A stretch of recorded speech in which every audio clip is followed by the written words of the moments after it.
I'm Aaron from PhoneDog.com, and part 2 of an awesome dogfight battle between the LG Optimus 4X HD and the international HTC One X starts right now.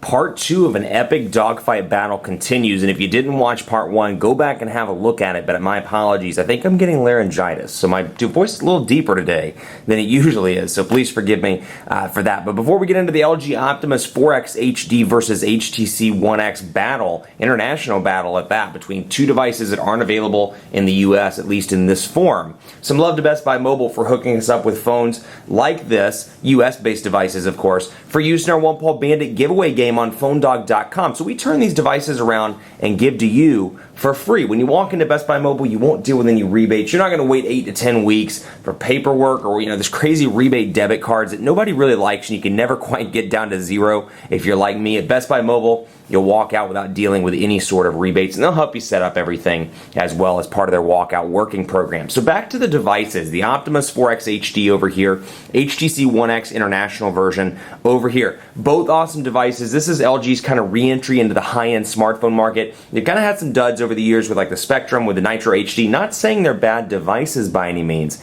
but there's no real, notable thing about these devices. This was announced at Mobile World Congress, as was this, earlier in the year, and this was kind of intended to be LG's flagship device. It's packing ice cream sandwich. It's packing the latest build of LG's custom user interface. Both of these have 1.5 gigahertz quad-core Tegra 3 processors. They're intended to be fast, and both have HSPA plus connectivity. I have AT&T SIM cards in both of these devices. If you are in an AT&T area, you will get HSPA plus, or 4G as they call it. If you're T-Mobile, unfortunately, you're out of luck until they redistrict everything from the AWS band, which is 1700 megahertz, to the 1900 megahertz band for their HSPA plus services. Once they do that, you'll get HSPA plus connectivity. But right now, if you're a T-Mobile user, you're out of luck. So let's recap what we stopped at in part 1. So obviously both running Android 4.0, LG's user interface over here, Sense version 4 over here, huge improvement for HTC, big improvement for LG as well. And I just wanted to show you this in part 2 as well. I like the fact that you can edit these shortcuts. One of my favorite things about TouchWiz devices with Samsung, there's little shortcuts up in the top, and LG has that as well, but it takes it to another level with the ability to customize it as you want to do it. So for example, let's say I use Wi-Fi a lot. I can throw Wi-Fi up to the very top. I can make airplane mode the next one. I use NFC, let's say, and sometimes I don't want my data to be enabled. Now you'll see that it customized those exactly how I wanted them. Actually, let me back out of that, forgive me. Now it's customized them how I want them to be. Wi-Fi, airplane, data, NFC, Bluetooth, and then all the other shortcuts up there as well. And then of course, in typical ice cream sandwich fashion, you can get rid of notifications that way. But they're a little bit different. Both have access, quick access at that, to the settings, as you can see here. And you can see, I like this little effect here with HTC, just pointing out some of the transition effects and some of the cool things over here. I like this little accordion effect that they've got going on over here, and I couldn't remember that word in a previous dogfight, so I'm glad that I remembered the word accordion. Accordion is where it's at. When the moon hits the sky like a big pizza pie, that thing, the accordion.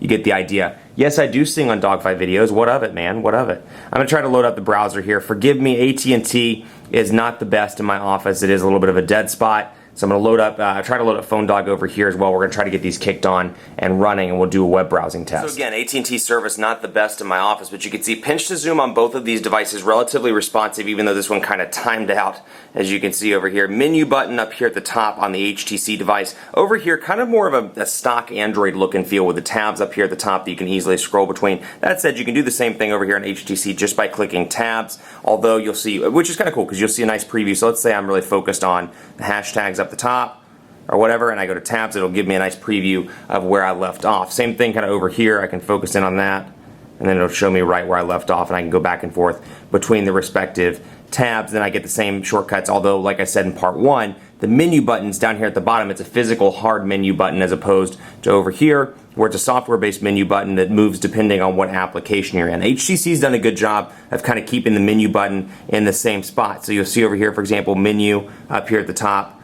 And when you go to messaging over here, it's got a little bit of a different look. That leads me into messaging, and we'll take a look and do a test message. All these numbers you see are demo phones that I've been testing back and forth. Now, both of these have 4.7-inch displays, IPS HD display over here, HD 720p over here. This is 720p as well, but you got an LG keyboard and then you have HTC's keyboard. So 2 custom keyboards, and that's all you get out of the gate. Now that said, you can download third-party applications, or keyboards rather, through Google Play. One of my favorites, Jelly Bean keyboard or Ice Cream Sandwich keyboard. Take a look for both of those, and I believe the developers like John T-A-M-I or something like that, John Tammy maybe.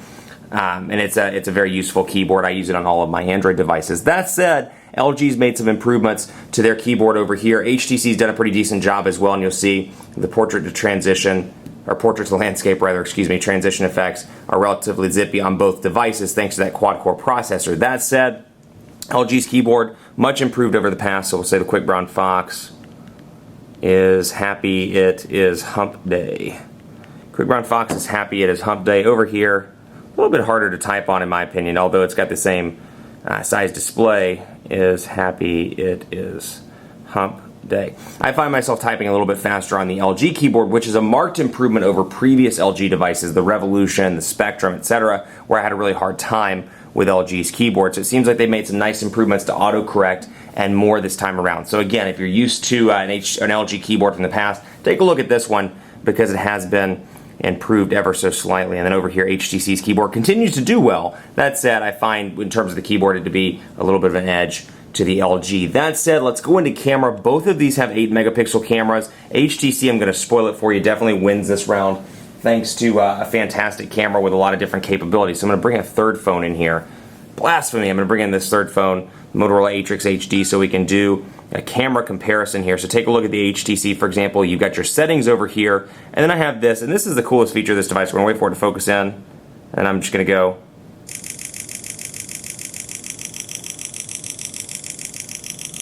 Not only is it a fantastic camera, but I can take this burst mode kind of thing where I can go through here and find my best shots. So let's say shot number 5 is my favorite. I can click best shot.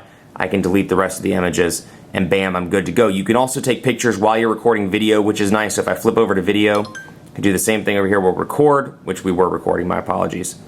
And then I can just take still pictures as well, and you'll see that they'll appear down here in the bottom right-hand corner. When I'm done recording, I can access all of both my recording and my pictures. Really cool features here, and not just that, but I can go in and change video quality, image adjustments, change the white balance, and more. Now over here, 8 megapixel camera, it's not bad by any means, and take a look here as you can see.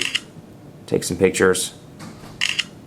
And it's a relatively quick shutter, and then you do have some nice options, some editing options, and some changes that you can make to the pictures. Brightness, focus, image size, scene mode, color effect, geotagging, shutter sound, all that stuff. So I can turn the shutter sound off or change it if I want to. White balance, ISO, scene mode, my focus, then I can flip it, of course, around to the front-facing camera. I just like making faces on the camera and do stuff like that. And I have beauty shot, which makes the facial skin to appear brighter and smoother. Need a lot of that. Can we get a lot of that beauty shot going? That'd be great.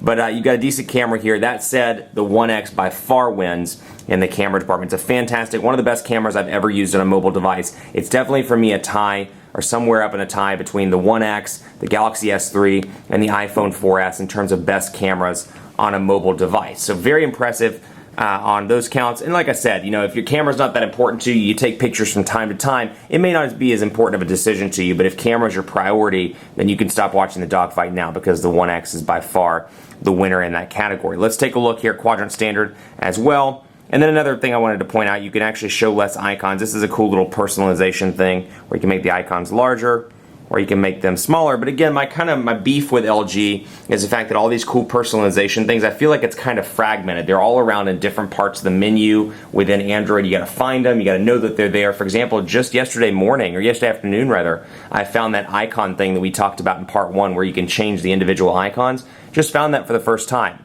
yesterday evening. So again, because it wasn't in a personalization menu and I just happened to be going through some menu levels, I happened to find it. So that's kind of a minor beef, if you will. I'm trying not to say frustration, because apparently I say frustration in a lot of videos. So I'm going to say beef, and we're going to run the full benchmark. Now, oh, just kidding. We're not going to run the full benchmark. Let's try that one more time. There we go. Now, of course, like I said, AT&T is not great in my office, so hopefully we can get enough of a signal to transmit the scores and kind of get our result. But we will definitely, we'll see here. Call quality has been great on both. I find the call quality to be a little bit better, ever so slightly better on the HTC device, the One X. I took both of these to an AT&T dead spot in South Charlotte, and This one, actually, I took this one about a week ago, so it's been a while on this one, but I took this one a couple of days ago.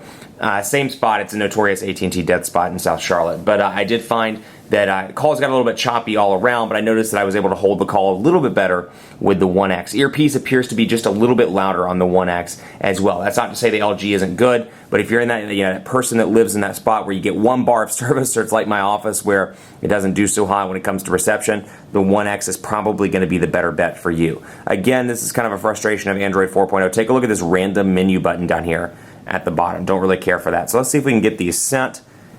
We're going to try to get these sent. It'll be anybody's guess as to whether they actually send off. Take a look at those fingerprints too. So quadrant standard 4,177 on the Optimus 4X HD and 4,498 on the HTC One X. Now take both of these with a grain of salt. These are both zippy devices, and yes, I just did say zippy on a video. Zippy devices in day-to-day performance, but the One X pulls ever so slightly ahead in the quadrant standard test. Now both of these devices awesome. Like I say, I say this a lot on videos. These are both awesome devices. You should be happy with either one of these. They're both available, unlocked for about $600 through retailers like Negri Electronics at negrielectronics.com. So about $600 will get you either one of these devices. The winning thing to me about the One X is the fact that you can walk into AT&T and buy it for $199.99. And sure, it may have a dual-core processor as opposed to the quad-core processor, but you're getting LTE connectivity, so at least you can get this subsidized. And to me, I like $199 a lot better than I like $600. But that said, both of these are available for about $600 through third-party retailers. The winner of the dogfight by a narrow margin is the HTC One X. HTC has historically done a fantastic job with Android devices. That continues with the One X. This is a fantastic Android phone, one of HTC's best, if not their best. I prefer the Evo 4G LTE build quality and design, but this is a fantastic smartphone with an incredible camera, and it's an all-around great device. Optimus 4X HD has made some tremendous strides, especially when you look at this in comparison to the Nitro HD and the Spectrum. They've really done some great stuff here with the Optimus 4X HD. It's a huge improvement. If you're an LG fan, you're going to be really happy with this device. They've done a fantastic job making this better than the Revolution, the Spectrum, the Nitro HD. Trying to remember all these product names off the top of my head. But it is a huge improvement, especially with Android 4.0, and the new user interface is definitely nice. That said, the One X is much better all around when it comes to camera, when it comes to battery life, a little bit better over here, getting about 12 hours of battery out of this, getting about 10 over here. I do find that it charges fast, but it also depletes relatively quickly, despite being on HSPA+. One X wins, but I'd love to hear from you, so let me know which one you like more on Twitter at phonedog_Aaron and on Facebook at facebook.com/phonedogab. Also be sure to vote for your favorite phone in PhoneDog's official smartphone rankings. Go over to phonedog.com/rankings, cast your vote, let your voice be heard in an awesome thing that we're doing called the official smartphone rankings. Thanks for watching. Stay tuned for more dogfights on both of these devices on phonedog.com. We'll see you next time.